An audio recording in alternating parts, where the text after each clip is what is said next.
Hi, hello, welcome to Devon Monk's Works and Worlds. We are on Monday Monk 37, I think, and we are definitely rolling into spooky season. So here on Monday Monk, I talk about three things usually: writing, knitting, and how things are going in Monk World. Thank you for stopping in. If you've stopped in to be with me today on a Monday, if you found me some other time of the week, I hope you're having a good week. If you want to, while you're here, go ahead and hit the little thumbs up button. It helps other people find my videos, and it also just kind of helps keep the channel going, so I appreciate it. It's free. Just hit the little thumbs up guy. Okay, so let's talk about how writing is going. Writing is going actually pretty good, thank you. It's going a little slower than I want. I feel like I've said that all year. This has been a year of that. Some years I just snap through it and hit all my deadlines and I'm ahead and I'm putting in those, big word days. And this year has been smaller word days, but steady progress. So it's kind of the turtle in the hare. And this year has been a turtle year. So I am turtling along, and Wayward Sky, which is book 3 in the Souls of the Road series, is coming along. I got to a real pivotal scene and got to write that, and I'm excited about it. I think readers will be excited about it, and readers who have also tried the Ordinary Oregon books or Ordinary Magic books, they will see that I'm doing something kind of fun right there, and they'll be like, oh, I know that because I've read Ordinary. But readers who haven't read Ordinary will still enjoy that, what's going on in Wayward. So that's coming along. I'm hoping to get the draft of it wrapped up certainly by the end of the month. I want to get it off to my copy editor soon. I want to get it out to you all soon, readers, but all I can do is just keep turtling along. So I'm in turtle mode and it's going well. Thank you. Okay. Next thing we want to talk about is knitting. And I thought I'd start off by showing off one of my silly hats that I knit. This is a Devon Monk original. I knit this, came up with this pattern. It is based off of the Plants vs. Zombies, which is a video game.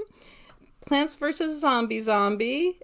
This is a traffic cone on his head because one of the zombies in Plants vs. Zombies wears a traffic cone on his head, and I think that's hilarious. And so I knit his little arms to hang down like the ear flaps and with little zombie fingers off of him. I gave him the zombie teeth and did his little eyes and everything to make him pretty much look like my brains are being eaten by a Plants vs. Zombie. I love this hat. I've never made a pattern for it. I suppose I could. Anyways, I bring it out only really during this time of year. It usually gets worn around Halloween or something just for fun.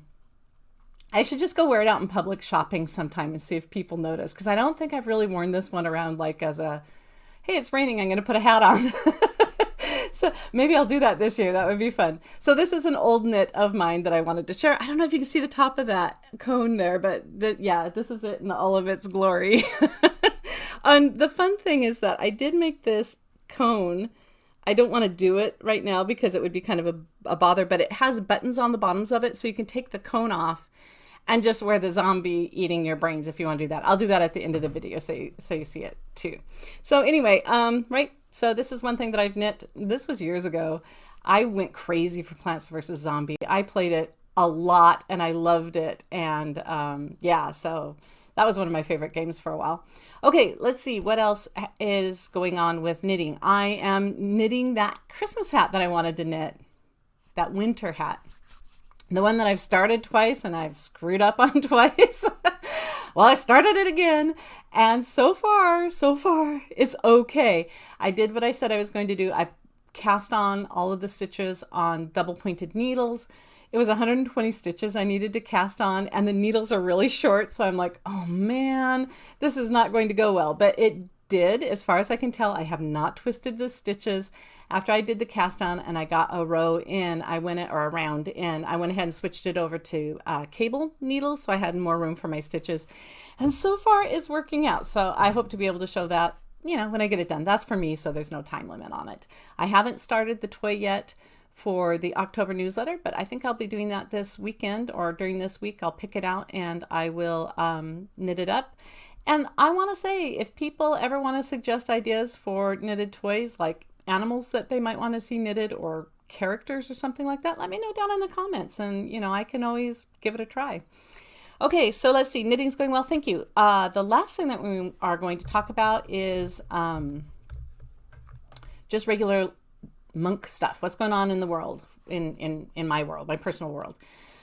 Um, I have I've been working really hard to get some outdoor things done before the rains come in.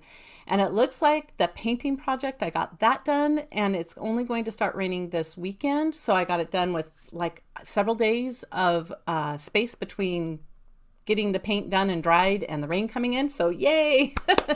um, Today is cooler. We've been having kind of, in my opinion, an awful lot of heat. Like, I don't love it being 88 degrees in October. I don't like it. I don't mind the sunshine, but like cooler sunshine would be nicer. Like, here I am being picky. What I really want in October is rain. Even though I was doing that knitting or painting project and I was all like, I don't want it to rain.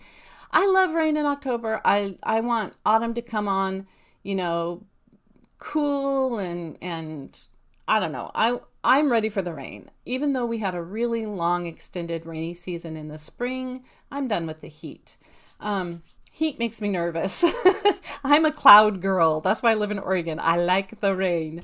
So anyway, it looks like we might be getting rain this weekend, which is super cool.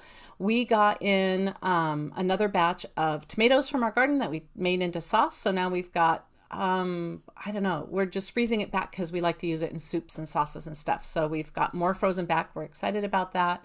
It's delicious, by the way, so sweet. And we worked on another really big outside project this weekend, and thank you to the Raddies for coming in and saving our bacon. We could not have gotten that done without you, and I love you all. Mwah, mwah. So thank you, Raddies. Okay, so let's see what else. Oh! I made jelly. Remember, I said I was going to make jelly, and I showed a little video where I harvested the grapes and did all the steps that it took to actually turn it into juice so that then I could turn that juice into jelly. I turned that juice into jelly. I had to store it in the fridge for, I think it was in there for maybe 4 days. I had it covered in the fridge and it was fine. It held up just fine in the refrigerator that long, but I had other things going on and I just couldn't get to the jelly process because I knew with how much juice I had, it would take me several hours, and it did. It was like 5 hours, if not more, of from the beginning to the end of making that jelly, because once I had the process set up, I had all the pans and I had all the jars and everything was going. I wanted to just get all the way through the juice so that it was all made into jelly and I didn't have any left behind and I didn't have to rebuild the process of making jelly again. It kind of takes over the whole kitchen, and so I wanted kind of one and done. So I did it, and I filmed it as I went along with my little camera in my hand, my phone, and kind of all like holding on to hot jars in the camera. What I'm saying is it's super professional. Like, if you're expecting high quality professional, like, you know, Discovery Channel, you know, National Geographic kind of filming, oh yeah, I got you covered. That's what you're gonna see right here. But I do want to share it with you, especially if you've never seen jelly being made. This is how you make it. It's really easy. You have to have a few, you know, items, like you have to have jars and rings and lids, and unless you're freezing it back. If you're freezing back jelly, you can do this and just put it in freezer bags and put it in the freezer. So that's an option too. There's refrigerator jelly too, which is just the cooking part without the canning part. But now I'm going to share with you my jelly making adventure. Are you ready? I'm going to snap my fingers and we're going to go off to that video. Ready?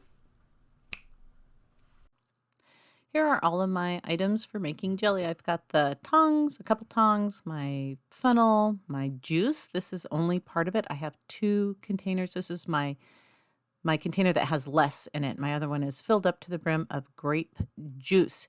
Here's my canning pot, whatever it's called, panning cooker. Inside of it is jars and rings. I'm going to sterilize those by getting them in boiling water, and I can just use my canning water for that. Next to it is my pot that I'm going to cook my jelly in, and those are lids that I'm also going to sterilize in that smaller pot. So we're ready to go. Once the water gets boiling, I leave the jars and lids in there for 10 minutes to make sure that they are sterilized and there's no bacteria. Then I get my sugar out and I measure out 3.5 cups of sugar.